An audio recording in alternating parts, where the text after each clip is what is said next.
Olha só, eu gostaria de dar uma palavra sobre a pandemia também, né?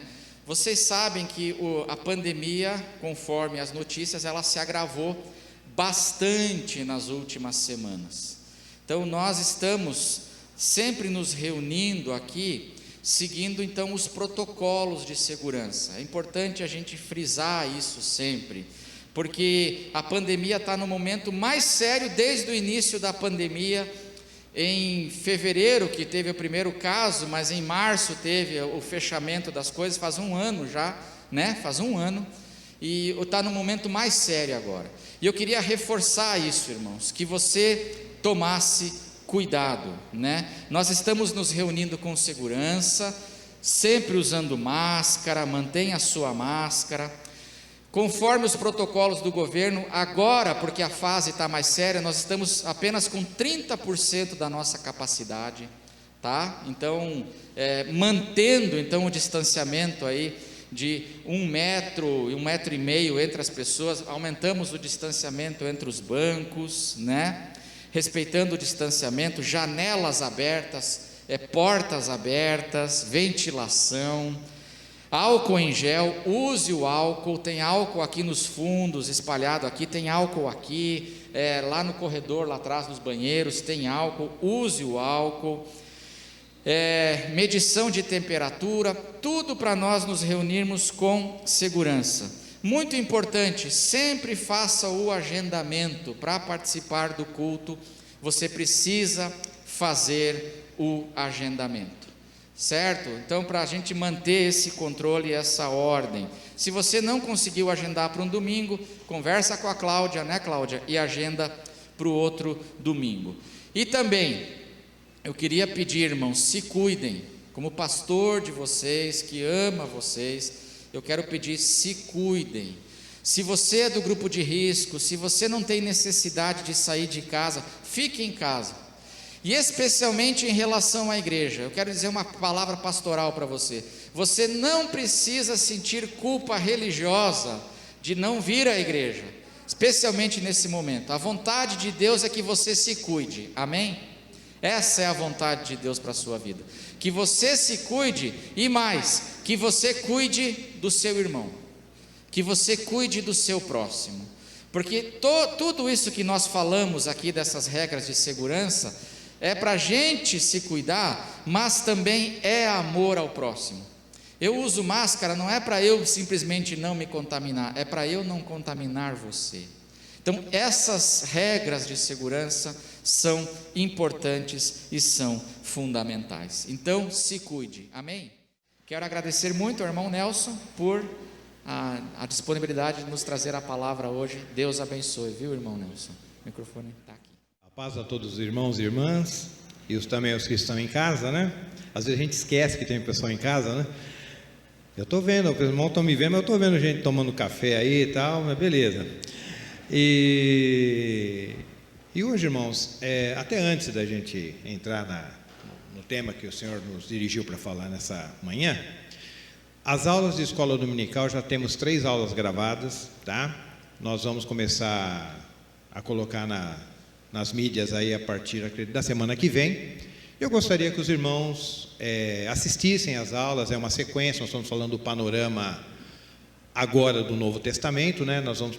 Ainda não entramos nos livros do Novo Testamento, mas estamos fazendo aquele pano de fundo dos 400 anos do período interbíblico. Então é importante que os irmãos acompanhem, né? Que a gente está trabalhando dentro de uma sequência, e já começamos as gravações.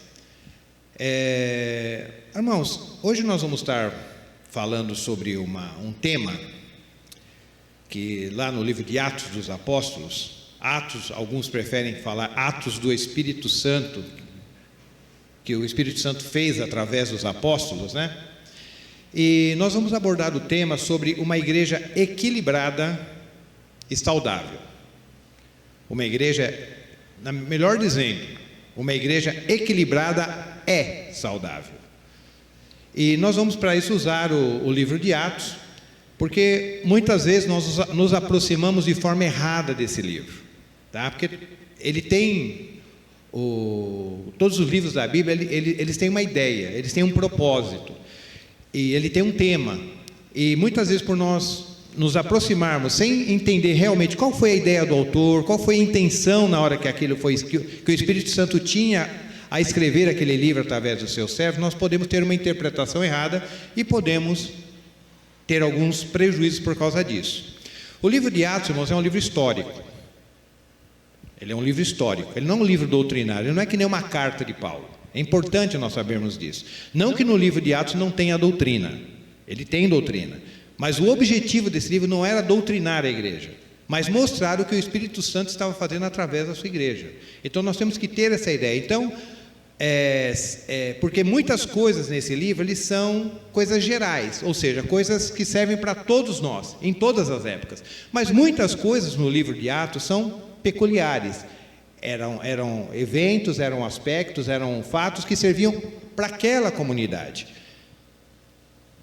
Servia para a comunidade de Jerusalém, mas talvez não servisse para a comunidade de Gálatas, ou para os irmãos lá de Roma, ou para os irmãos lá das 7 igrejas da Ásia. Quando os irmãos veem, por exemplo, a profecia do Senhor, através de João, para as 7 igrejas da Ásia, nós percebemos que cada igreja tinha a sua particularidade. Cada igreja tinha alguma coisa que estava andando de forma positiva ou de forma negativa, alguma coisa que estava sendo elogiada, alguma coisa que estava sendo criticada, mas não existia um padrão. Por exemplo, se fosse para a coisa ser padronizada, João podia escrever uma carta só para 7, com as mesmas correções e com os mesmos elogios, mas não foi assim. Para cada igreja foi dada uma carta, vendo a particularidade de cada um. Algumas coisas eram gerais, era um erro geral. Por exemplo, Jesus amava 7, isso é geral, mas uma esqueceu o primeiro amor, a outra estava com um jeito que era viva, mas estava morta, uma outra não era nem fria nem quente, e por aí, e daí por diante. Então, cada uma tinha a sua peculiaridade. E a igreja em Jerusalém, que é o que nós vamos tratar hoje, também não era diferente. Tá? Vamos abrir então, irmãos, lá em Atos dos Apóstolos, capítulo 2, do versículo 37 até o 47. Atos capítulo 2, de 37 ao 47, vai estar sendo passado na tela, é a mesma versão que a minha. Se os irmãos quiserem acompanhar, eu até acho mais aconselhável acompanhar pela tela. Eu já vi irmãos falar que acham que isso é coisa de preguiçoso, mas eu acho que é uma coisa prática. Não, de repente alguém está lendo uma versão aqui, outra aqui, fica uma confusão. Mas se o irmão quiser acompanhar na sua Bíblia, também tem toda a liberdade, fique à vontade. Eu falei 37, né? Não, irmãos, desculpa, Luizinho, Atos 2, é do versículo 42 até o 47. Eu fiz confusão. Atos capítulo 2, ele se preparou todinho para agora mudar, mas tudo bem. Atos 2, de 42 a 47, que diz assim: eles perseveravam no ensino dos apóstolos e na comunhão, e no partir do pão e nas orações. E na alma de cada pessoa havia pleno temor, e muitos feitos extraordinários e sinais maravilhosos eram realizados pelos apóstolos. Todos os que criam estavam unidos e tinham tudo em comum. Vendiam suas propriedades e bens e dividiam o produto entre todos, segundo a necessidade de cada um.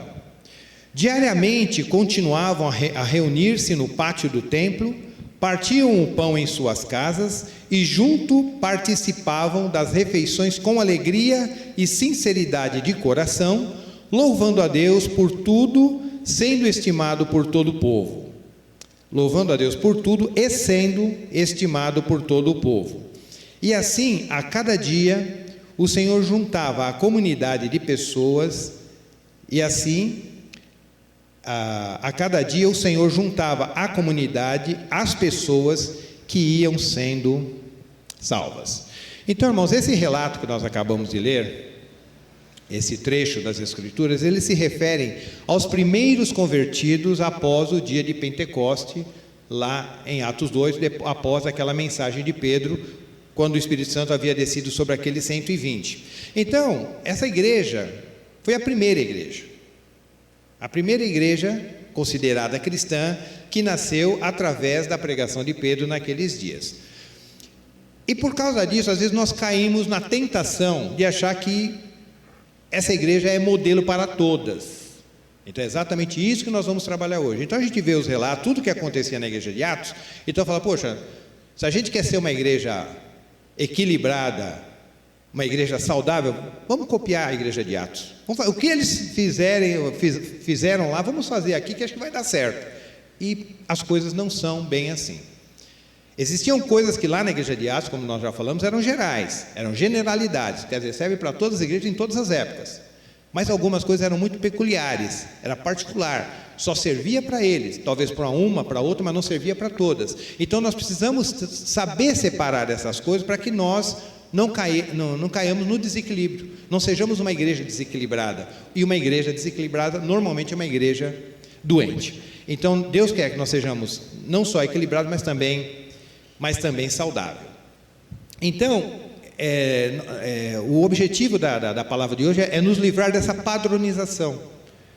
Olhar para o texto, olhar para aquelas práticas e falar, vamos fazer todo mundo igual. Não, pastor, se a gente fizer igualzinho a igreja de Atos, aí a nossa igreja vai. Se a gente tem que fazer, olha, tá vendo? Eles faziam isso e dava certo. Então vamos fazer aqui que vai dar certo também.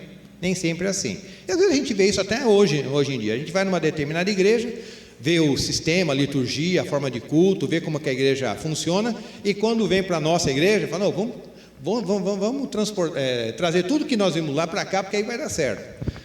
Olha, a igreja lá cresceu porque fez isso, então se a gente fizer isso aqui, vai dar certo. E nem sempre é assim.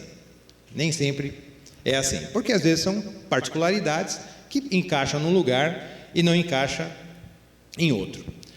Então, irmãos, do versículo 42 até o 43, a parte A, nós vamos ver algumas generalidades, ou seja, coisas que talvez sejam comuns a todos, que pode ser copiado, que pode ser imitado sem muitos riscos. E depois nós vamos ver algumas peculiaridades baseadas na igreja de Atos dos Apóstolos. Então diz assim, e eles perseveravam, no versículo 42 do capítulo 2, e eles perseveravam no ensino dos apóstolos.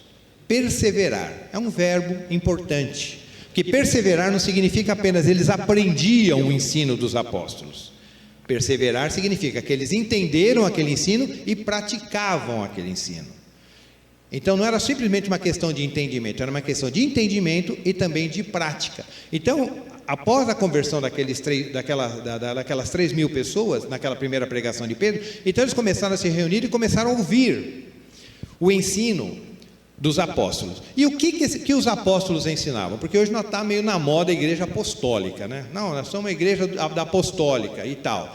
E parece que isso é uma coisa que dá-se a entender que algumas são apostólicas e outras não. E na verdade todos nós temos que ser uma igreja apostólica, porque o que é uma igreja apostólica? É aquela que aprende o ensino dos apóstolos. E qual era o ensino dos apóstolos? O ensino dos apóstolos era aquilo que Jesus ensinou. E o que é que Jesus ensinou?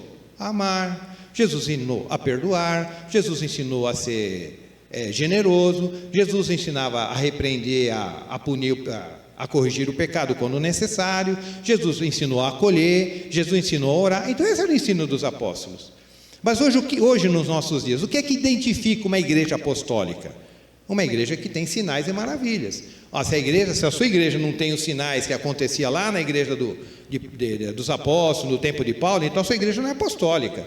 Mas só que isso nunca foi, nem na igreja de Atos, um sinal que a igreja era apostólica. O que mostrava que uma igreja estava no ensino dos apóstolos era a prática que eles tinham no seu dia a dia. Aquelas doutrinas que afetavam o seu caráter. Porque o que adianta você ser cheio de sinais e maravilha e ter uma vida toda torta? Que é o que acontece hoje em dia. Você conversa com o irmão, 10, 15 minutos, ele fala sinais e maravilha, foi no céu, desceu, foi arrebatado, tal. Quando você vai a vida dele, tudo errada. Não paga suas dívidas, não honra seus pais, não cuida bem da sua casa. E fala que está numa igreja apostólica. Isso é uma crítica? É uma crítica que eu estou fazendo ao povo de Deus, porque nós podemos cair nesse erro. Se identificar como apostólico, porque na minha vida está acontecendo coisas extraordinárias. Se está acontecendo, maravilha, Deus abençoe, irmão. Mas o feijão com arroz, quer dizer, o seu dia a dia, aquilo que Deus espera de você lá no seu trabalho, na sua casa, como você trata com a sua esposa, com o seu marido, com os seus filhos, Isso realmente Deus espera de você. Isso identifica que você realmente está ouvindo e perseverando na doutrina dos apóstolos. Então isso é uma coisa geral. Esses irmãos também perseveravam na comunhão. E o que era perseverar na comunhão? Eram irmãos que se preocupavam com o outro. Ele se envolvia com o outro irmão. Que é uma coisa também que precisa ser corrigida em nossos corações. Porque às vezes a gente fica anos e anos numa igreja e tem muitos irmãos que não sabem nem o nome. Vai saber se envolver com o irmão. Vai saber o que está acontecendo na vida daquele irmão. Você conhece aquele irmão, tal, você fala para o irmão assim, isso acontece comigo, eu preciso me corrigir também. Ô Nelson, você sabe, olha para o irmão tal. Irmão tal, ainda mais eu que não tenho tanto tempo na igreja. Como aquele é alto, é baixo, tem um cabelinho assim, tem um tal, tem que fazer entendeu? Passar o perfil da pessoa para você lembrar de quem é a pessoa. E por que isso? Porque muitas vezes nós não nos envolvemos na comunhão. Então a comunhão é importante. É importante chamar o irmão pelo nome, não só por irmão. Irmão tal, irmão Danilo e tal, e Cláudia, Miguel. Então, sabe, conhecer os irmãos pelo nome é o início. E a partir daí se envolver quando necessário. Perceber quando o irmão está precisando talvez de um apoio, de um abraço e coisas assim. Então os irmãos perseveravam na comunhão.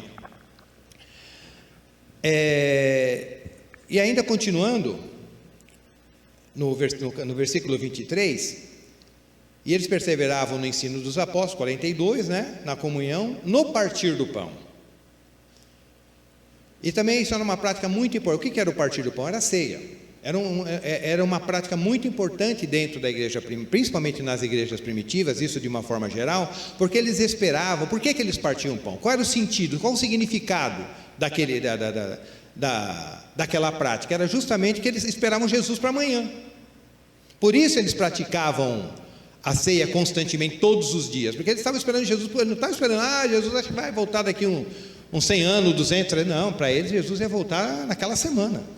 Então eles estavam sempre renovando aquele, vamos dizer assim, aquele voto, né, de estar praticando a ceia, de comer pão, porque com aquilo eles estariam lembrando da morte do Senhor até que Ele viesse, porque eles tinham esse maranata no coração deles, esse desejo que o Senhor voltasse rapidamente. Só que eles faziam isso diariamente, todos os dias.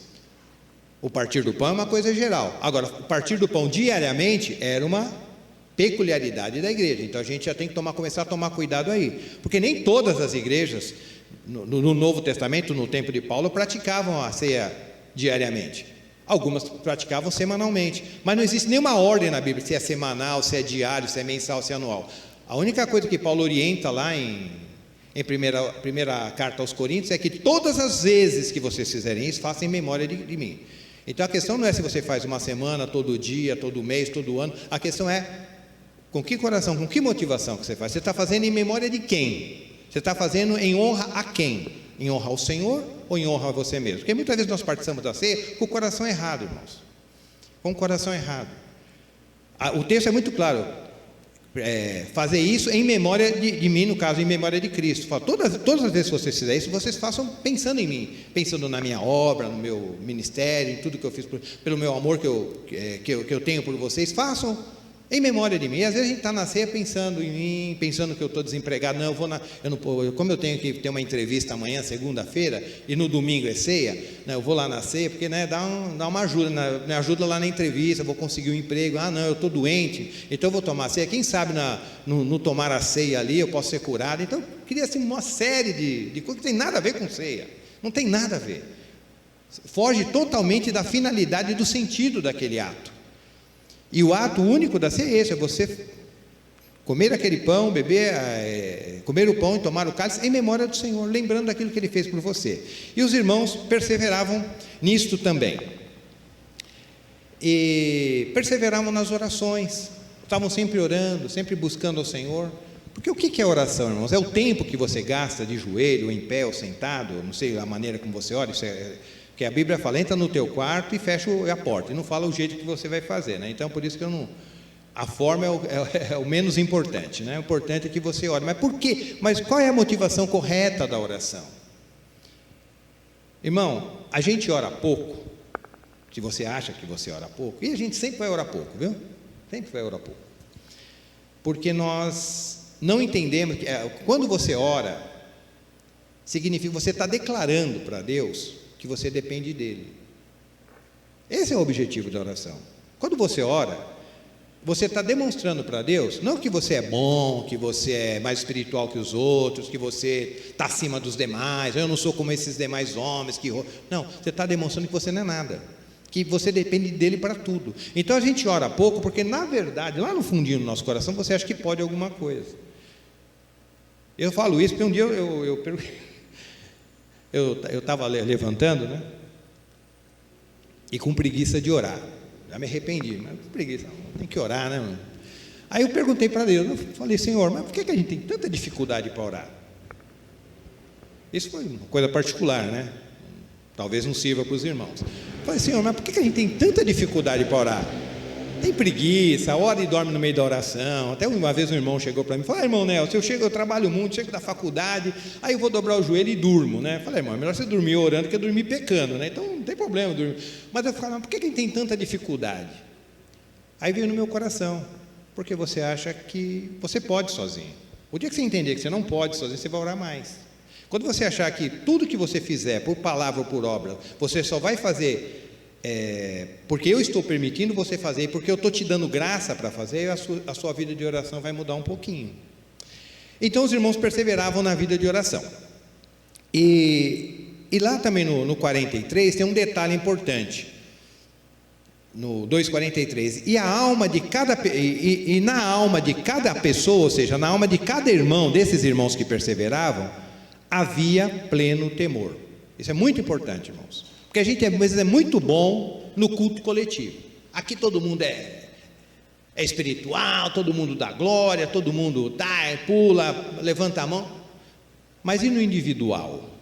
Porque o culto não é só aqui, ó. E é importante nós estarmos juntos, não deixando a sua congregação como é o costume de alguns. É importante a gente ter o culto coletivo, e eles perseveravam no culto coletivo, mas eles perseveravam no culto individual também, quando ninguém estava vendo, quando ele entrava no quarto, quando no dia a dia. E culto, irmão, não é só naquela devocional que você faz, que é a quem faça com regularidade, de manhã ou à noite. O culto individual é o seu dia. É como você está no ônibus, como você se comporta no seu trabalho, quando você está ali comendo, pensando, tudo, e tudo isso é culto. Como é o seu temor a Deus nesses momentos? Não só no momento aqui, coletivo, mas como é você e Deus sozinho. Você e Deus.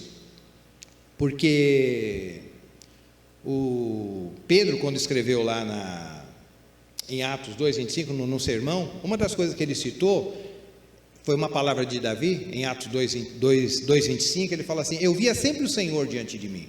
É lógico que isso é uma referência a Cristo, que Cristo sempre viu o Senhor diante dele, mas nós não podemos ser diferente. E o culto individual é quando você está sempre vendo o Senhor diante de você, independente de onde você está.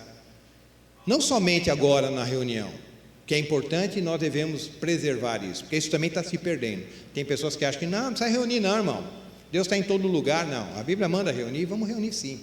Ah, mas eu vou lá, não aprendo. A Bíblia manda reunir, o que depois a gente vê os ajustes, mas a ordem do Senhor é que nós nos reunamos com regularidade. Porém, a Bíblia também fala que no meu dia a dia, no meu individual, eu tenho também que prestar um culto a Ele, em tudo que eu faço. Até porque, muitas vezes você não gosta do culto. Estou meio puxador de orelha hoje, né, irmão? Muitas vezes você não gosta do culto, porque a sua vida não é um culto, né? Eu não tenho que ficar esperando os irmãos do louvor aqui, fazer um culto bom. Ah, não, ele não deve ter ensaiado muito bem hoje, que eu achei que o culto não foi bom. Ah, eu acho que o pastor, o irmão Nelson, não preparou bem a mensagem. Não, o culto é seu. Se você anda em culto, se a sua vida é um culto, então o culto vai ser sempre bom, porque você vai estar contribuindo para aquele culto ser bom. Agora, se eu ficar esperando vir aqui para assistir alguma coisa, aí você corre o risco de às vezes gostar e às vezes não. Então, irmãos, esses 6 aspectos que eu falei são coisas gerais, coisas que normalmente são comuns a todos, que a gente pode praticar sem risco, sem perigo, com segurança. Então, são essas algumas generalidades que a gente abordou aqui. Mas tem aspectos normais, que são aspectos normais de uma igreja equilibrada. Porém, tem algumas peculiaridades dentro desse texto que nós vamos ver, que nós também temos que tomar cuidado, porque senão a gente pode cair no desequilíbrio. Se a gente achar que tudo que está aqui é para todo mundo fazer, a gente pode cair no desequilíbrio e, como nós já falamos, podemos ficar enfermos espirituais. No versículo 43, na parte B, que diz: e na alma de cada pessoa havia pleno temor. Agora na parte B diz: e muitos feitos extraordinários e sinais maravilhosos eram realizados pelos apóstolos. Aqui começa o nosso problema. Então a gente olha o texto e fala: poxa, mas lá tinha milagre, hein? Lá na igreja primitiva as coisas aconteciam. Mas hoje parece que as coisas não acontecem mais, ninguém é curado mais, ninguém é ressuscitado mais, ninguém é curado de doenças incuráveis mais. Não, lá naquele tempo era bom. Acho que está faltando oração, deve estar faltando consagração, deve estar faltando sim, mas não significa que se você consagrar mais ou menos, essas coisas vão começar a ser normais. Porque a ideia que nós temos é que lá na igreja primitiva, nessa que nós estamos citando aqui de Atos 2, todo mundo curava, todo mundo fazia sinais, todo mundo fazia milagres, porque está escrito, Jesus falou: esses sinais seguirão os que creem. Então a gente acha que isso era para todo mundo, e não era, irmão. Desculpa lá decepcioná-lo, mas não era uma coisa normal. O texto é muito claro, e muitos sinais, tinham muitos sinais extraordinários e maravilhosos, mas eles eram realizados pelos apóstolos, não era qualquer pessoa que fazia. Deus não distribuiu para todo mundo. Irmão, então quer dizer que se eu não tenho o dom, não devo orar? Não, você deve orar pelos enfermos. Se alguém te pedir oração, você deve orar, se for da vontade de Deus. Quando os irmãos colocam no grupo, eu sempre oro e espero, o meu desejo do meu coração é que todas as minhas orações sejam respondidas com sim, e Deus abençoe. Porém, não é, às vezes nós sabemos que não é uma norma, às vezes acontece, Deus opera, às vezes Deus não opera. Mas o caso aqui dos apóstolos é que quando eles faziam, a coisa acontecia. Então a gente acha que quando a gente pede, quando a gente determina, quando a gente declara, a coisa tem que acontecer, e nem sempre é assim. E quando nós não entendemos, nós nos desequilibramos e podemos nos frustrar. Mas acontecia lá, por que não aconteceu? Mas eu fiz tudo que mandaram, eu fiz jejum, eu fui no monte, e a coisa não mudou. O que aconteceu? O que aconteceu é que isso não é para todos. O que aconteceu é que às vezes Deus vai responder, às vezes não. E lá na igreja de Jerusalém acontecia exatamente isso. Existiam muitos irmãos, existiam os apóstolos e até alguns diáconos, no caso de Estevão, Felipe e tudo mais, que tinha esse dom extraordinário da parte de Deus, mas a grande maioria dos irmãos lá não tinham. A igreja chegou a ter aproximadamente, pela história, 20 mil membros, a igreja lá de Jerusalém, que ela ia crescendo dia a dia, mas não eram os 20 mil, todo mundo fazia tudo, não. Algumas coisas eram determinadas para determinados irmãos. Isso é importante a gente entender. É importante a gente entender. Se nós formos lá no capítulo 9 de Atos dos Apóstolos, eu vou estar lendo e os irmãos vão estar entendendo por que, provando que não era todo mundo, não era todo irmão lá que fazia sinais e maravilhas, apesar de serem irmãos fiéis. Atos 9 diz assim, 9:32. Aconteceu que, viajando Pedro por toda parte, chegou também aos santos, uma igreja, tinha santo lá, pessoas fiéis a Deus. Chegou também aos santos que habitavam em Lida. Ali, Pedro, encontrou um homem paralítico que se chamava Enéas, o que estava prostrado numa cama fazia 8 anos. Quer dizer, ele foi numa cidade chamada Lida, numa igreja, ele denominou essa igreja de uma igreja de santos, pessoas fiéis a Deus, porém, ali não sei se esse Enéas fazia parte da igreja ou não, mas existia uma pessoa lá chamada Enéas que era paralítico, por 8 anos. 34. Então Pedro lhe afirmou: Enéas, Jesus o Cristo cura-te, levanta-te, arruma a tua cama. E ele se levantou no mesmo instante, e viram-no todos os que moravam em Lida e Sarona, os quais se converteram ao Senhor. A minha pergunta é: por que esse Enéas não foi curado antes? Essa é a minha pergunta. 8 anos paralítico, não tinha um irmão ali, eram todos santos, são denominados como santos no 32, não tinha um irmão para orar por esse Enéas? para que esse milagre acontecesse. Precisava esperar 8 anos, esperar Pedro aparecer lá. Então, os irmãos estão vendo que não é todo mundo fazia tudo? Isso é importante a gente entender, para que tire a frustração do nosso coração.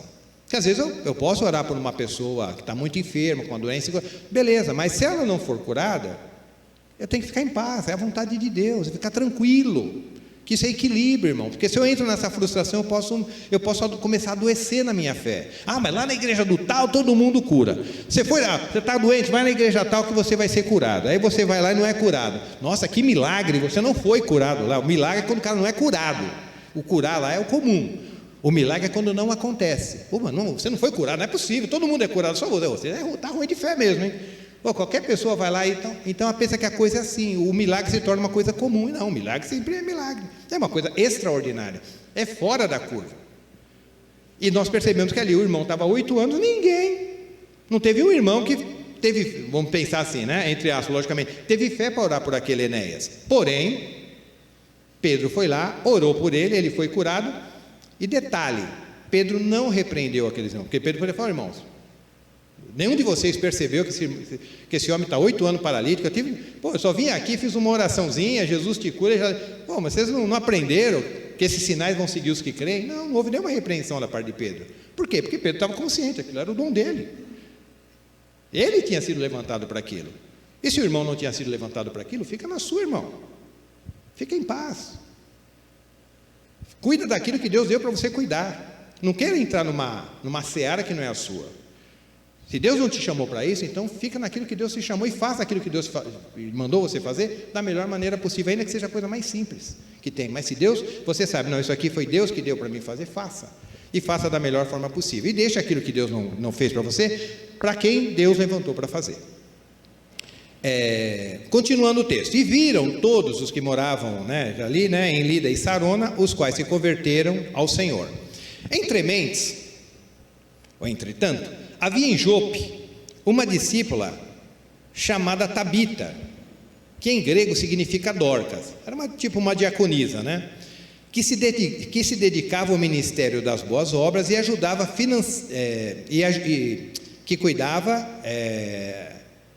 que se dedicava ao ministério de boas obras e ajuda financeira aos pobres. Então ela ajudava os pobres, os necessitados e tal. E aconteceu que naqueles dias ela ficou muito doente e morreu. Essa Dorca era uma mulher fiel, consagrada ao Senhor, ficou doente e morreu. Seu corpo foi banhado, que era uma prática deles, e colocado em um quarto no andar superior da casa. Como a cidade de Lida ficava próximo de Jope, Pedro estava em Lida, e agora aconteceu uma pessoa morrer, essa irmã adoeceu e morreu em Jope. De Jope para Lida era mais ou menos uns 20 quilômetros, não era uma distância tão grande. Como a cidade de Lida ficava próxima de Jope, quando os discípulos de Jope, ou seja, os irmãos que faziam parte daquela igreja, daquela comunidade em Jope, ficaram sabendo que Pedro estava ali, em Lida, no caso, logo enviaram-lhe 2 homens com o seguinte pedido: não te demores em vir até nós. E por que eles estavam com tanta pressa? Então Pedro, levantando-se, partiu com eles.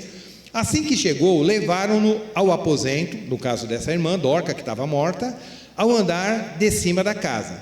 Todas as viúvas o rodearam chorando, mostrando-lhe os vestidos e outras roupas que Dorcas havia feito para elas enquanto estava viva. Então essa Dorcas ajudava as viúvas. Então era uma irmã muito estimada, muito amada ali no meio da comunidade.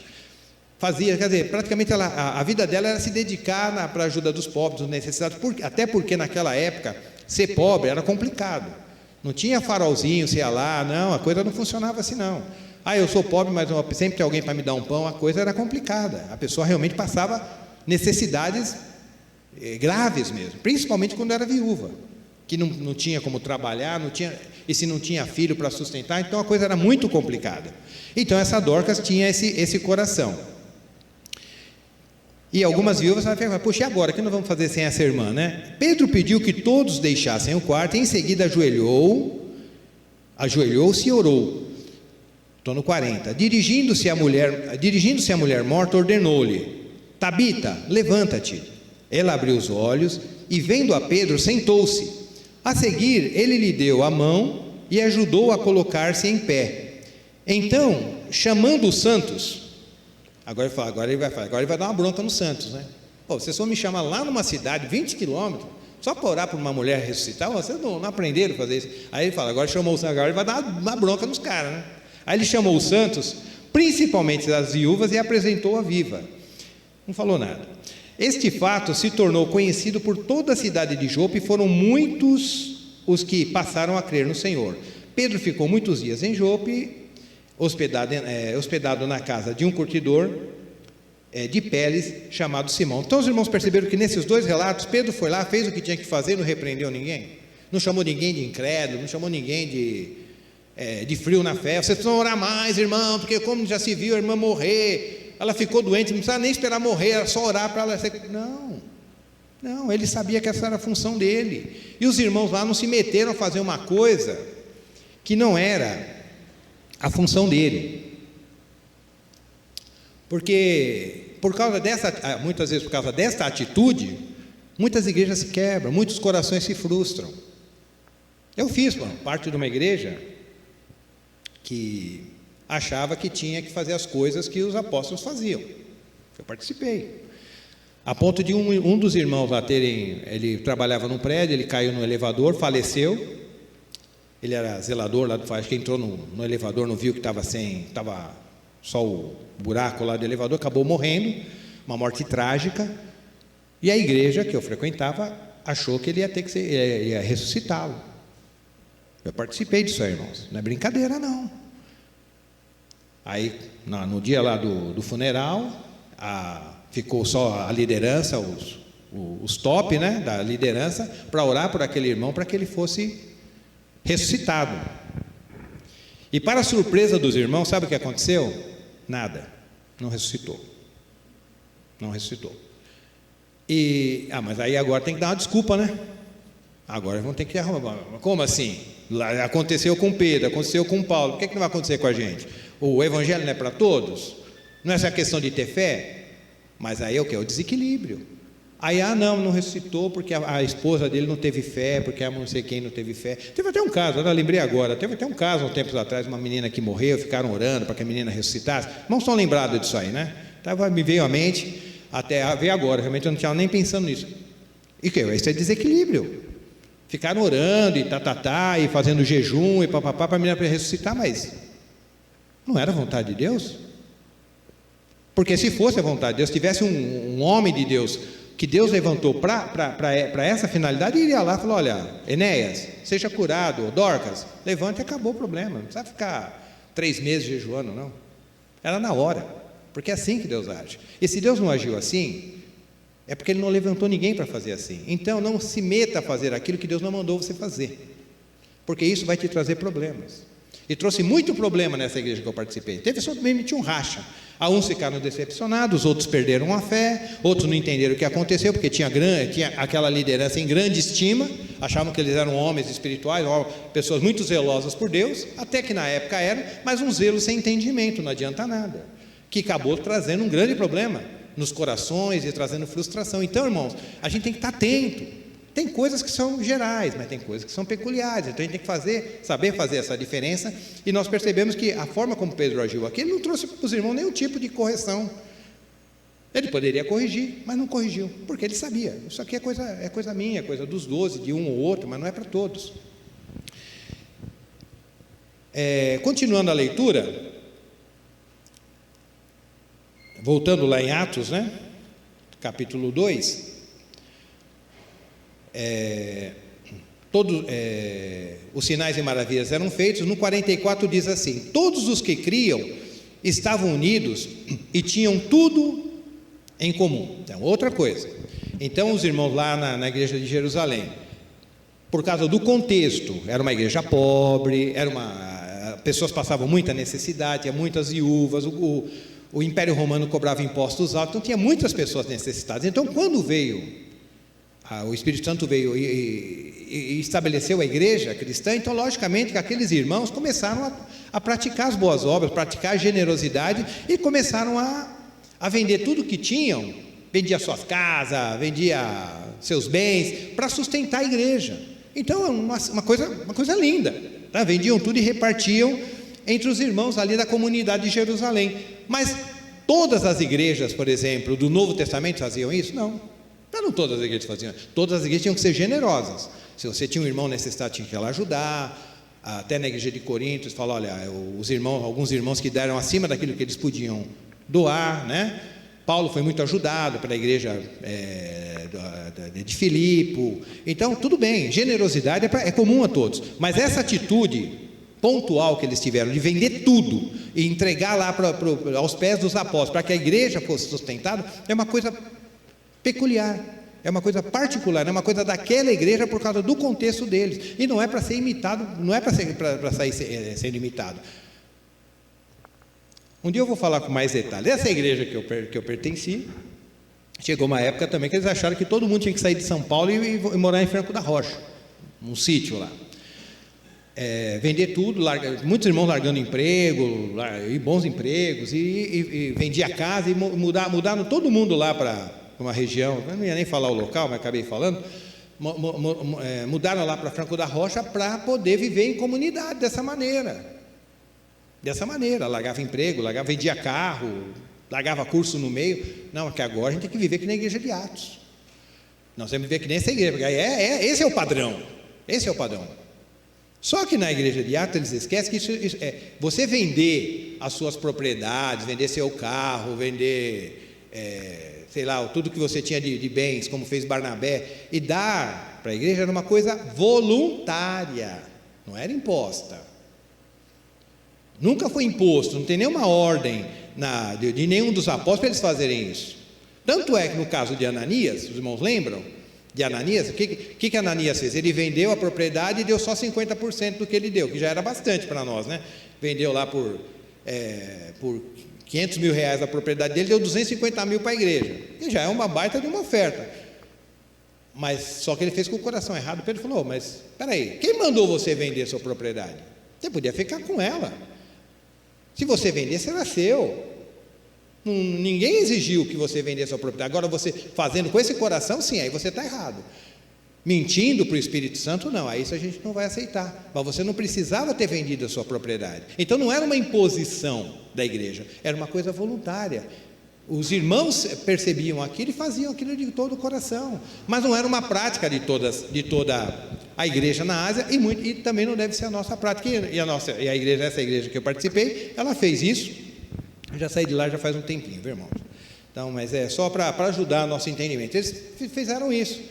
Hoje, 2021, alguns irmãos eu tenho contato, tem muitos irmãos falidos, muitos irmãos passando necessidade, irmãos que perderam casa, irmãos que tinham padrão de vida bom, padrão de vida, dono de empresa, que hoje estão tudo quebrado, devendo, não sabe o que fazer, não tem de onde tirar, família virou as costas porque ele quebrou a empresa, quebrou tudo, e estão lá. Porque praticaram uma coisa que não era para ser praticada, era uma coisa particular, não era uma coisa para ser imitada, porque a gente não vê esse exemplo no Novo Testamento, porque o livro de Atos é um livro histórico, lembra, irmão, que eu falei no começo? Ele não é um livro doutrinário, existem doutrinas, mas a finalidade do livro não era doutrinar. Você quer ser doutrinado? Pega as cartas de Paulo, aí você vai ser doutrinado, aí você vai saber como você tem que proceder. Mas o livro de Atos, ele tem doutrinas, porém, ele é um livro histórico. Correndo um pouquinho, irmãos, o culto lá na igreja era um culto diário, o culto era diário no templo. Tem algum problema de ter culto diário? Não. Mas é possível a gente ter um culto diário hoje? Não. Todo dia a igreja está aberta, ainda mais agora no tempo da pandemia? Não. Então é uma coisa particular, eles podiam fazer isso, mas não era todas as igrejas que se reuniam todos os dias. Se há a possibilidade de a gente se reunir todos os dias, amém, sem problema. Mas não por uma imposição. Isso era uma coisa que era uma particularidade deles. A ceia era feita diariamente, que nós já falamos, né? A questão de ser diária é uma coisa peculiar. E era feita na casa dos irmãos. Olha que coisa boa, hein? Todo dia irmão na sua casa. Pá, uma igreja de 20 mil pessoas, aí de repente 100 pessoas, 50 irmãos. Vamos cear lá na casa da irmã Dalva. Irmã Dalva, 50 irmãozinhos lá. Depois da outra semana vamos lá na casa da irmã Alice. 100 irmãos lá na casa da irmã Alice. Sem avisar, porque não tinha que agendar essas coisas. Deus estava dirigindo, vamos fazer. Vamos fazer dessa maneira. E E era feito todos os dias. Porém, isso era uma coisa deles, irmão. Não adianta a gente querer imitar. Principalmente na nossa realidade. Não tem como. Entendeu? Não tem como. E muitos irmãos ficam preocupados com isso, ficam perturbados. Não, mas lá, todos os dias eles estavam na igreja, a gente só vai na igreja uma vez por semana. Não importa, irmãos. Não importa. Agora, só um dia no domingo de manhã, não tem nem culto de oração. Mas calma, irmãos. Calma. Calma. Se você tiver um temor individual, como nós falamos lá, na sua alma existir temor, você vai saber lidar com essa situação, dure o tempo que durar, porque você tem o seu culto pessoal, você tem o seu viver com Deus, diante de você sempre está o Senhor. Então, é gostoso estar aqui, eu também sinto falta, mas isso vai passar. Agora, dentro desse aspecto, irmãos, às vezes a gente fala assim, mas esse negócio de crente ficar se reunindo para comer não é muito bom, tem um outro lado também. Eu acho que a gente tem que se reunir para orar, para ler a Bíblia, estudar a palavra. O negócio de ficar se reunindo para comer, a gente marca o culto de oração, não vai ninguém, mas marca o churrasco para você ver, vai todo mundo. Mas é importante nós sabermos, irmãos, que essa parte social da igreja é muito importante também. Muitas coisas você vai descobrir do seu irmão justamente no dia do churrasco. Não um churrasco todo dia, né, irmão? Não dá, mas ainda mais hoje, né? Mas vez por outra, quando se marca uma reunião mais social, não pense que essa reunião é menos espiritual do que o culto de quarta-feira de oração, ou o culto de vigília. Não. O churrasco entre os irmãos, ele é tão espiritual, ou deveria ser tão espiritual, como qualquer outra reunião na igreja. Porque muitas coisas você vai descobrir do irmão lá no churrasco mesmo. É quando ele estiver conversando com você, de repente surge um assunto, ele abre o coração numa coisa que talvez num culto, em outro momento ele não abriria. Então a gente tem que aproveitar todas as oportunidades. Então nós não temos que desprezar. Eu estou falando isso porque eu já ouvi irmãos falarem isso. Se marca o churrasco, nossa, você não precisa nem avisar na igreja, todo mundo fica sabendo, não sei como fica sabendo agora. Marca um culto de oração, marca uma vigília, o cara vir orar para ver se vem. É lógico, a gente teria que ter o coração igual para as duas coisas, mas não significa que porque a pessoa não vem na vigília, não vem na oração, então vamos cancelar o churrasco também. Não, uma coisa não contradiz a outra. As duas coisas podem andar muito bem juntas e devem andar juntas, porque Deus pode operar através das duas coisas. Então, irmãos, essas práticas que nós citamos aqui, acima, a venda de propriedade, a cura, aquela coisa toda, são coisas que eram restritas à igreja de Jerusalém. Mas lá no 47 também fala que eles faziam tudo para a glória de Deus, louvando a Deus por tudo e sendo estimado por todo o povo. Então, tudo para a glória de Deus, isso é importante, isso é para todos nós. Tudo que você fizer, por palavra ou por obras, faça em nome do Senhor para a glória de Deus. E lá no finalzinho do capítulo 47 tem um outro detalhe que às vezes também complica os irmãos. 47, louvando a Deus por tudo e sendo estimado por todo o povo. E assim, a cada dia, o Senhor juntava à comunidade as pessoas que iam sendo salvas. Então a gente lê com cuidado o livro de Atos dos Apóstolos, você vai ver uma coisa chamada crescimento da igreja, crescimento numérico da igreja. Então a gente fica impressionado, puxa, mas o cara dava uma mensagem, 3 mil se convertia, aí depois, outro dia era 5 mil, aí curava o enfermo, 1.000, aí daqui a pouco a igreja tinha 20 mil, e a nossa igreja não sai do 100, do 50, do 200, o que está acontecendo?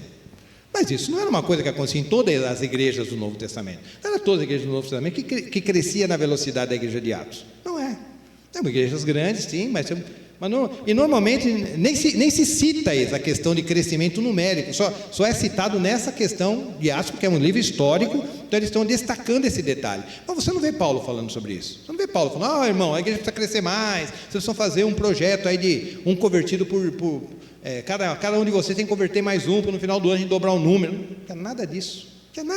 Você não vê nenhuma orientação na Bíblia sobre isso. Você vê uma citação de Lucas, no livro de Atos, que escreveu o Atos, sobre isso, mas não que isso fosse uma doutrina, não que isso fosse um ensinamento.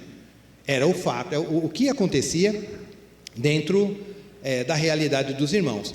Até porque, irmãos, Paulo, quando fala aos Coríntios, falando aos irmãos em Coríntios, que lá estava tendo aquela divisão, né? Uns gostavam mais de Paulo, uns gostavam mais de Apolo, uns gostavam mais de Pedro e tal. Então a igreja estava dividida por partido, né? Eu gosto quando o pastor Paulo prega, mas quando o pastor Pedro prega, o apóstolo Pedro, eu não gosto muito não. Ah, mas quando é o Apolo eu gosto, mas quando é Paulo não tinha essa. Não tinha essa. E aí Pedro falou assim: quem é Paulo? Quem é Apolo? Quem é esse pessoal aí que vocês estão valorizando tanto, exaltando tanto? São servos, eles são servos. Eu sou servo, Apolo é servo, Pedro é servo, Tiago, todo mundo é servo. E nós somos servos para servir vocês. Então a questão é que um planta, eu planto, né? Paulo planta, Apolo rega, mas Deus dá o crescimento. É aí que eu quero chegar. Porque às vezes a gente fica muito preocupado com uma coisa que era coisa de Deus. O crescimento é coisa de Deus, seja ele numérico, seja ele espiritual, é coisa de Deus. O semeador saiu a semear, todo mundo pegou aquela semente, saiu dando glória a Deus e convertiu? Não, o que caiu na beira do caminho, o diabo roubou, o que caiu entre as pedras sufocou, o que caiu entre os espinhos, entre as pedras o sol secou, e o que caiu entre os espinhos foi sufocada, e uma parte caiu em terra boa. E aquela parte que caiu em terra boa teve crescimento. Então a nossa função é semear, a nossa função é plantar, a nossa função é regar, mas o crescimento, irmãos, é uma coisa de Deus. Deixa isso para Deus, não se preocupe com isso. Se a igreja está com o banco vazio ou não, faça a sua parte. Se é plantar, plante para Deus. Se é para regar, regue para Deus, faça para Deus, e deixe os resultados com Deus. Deixa os resultados. Não se perturbe. Mas meu irmão, mas eu vou lá na igreja X, tem 2 cultos lá, pastor Danilo, tem 2 cultos.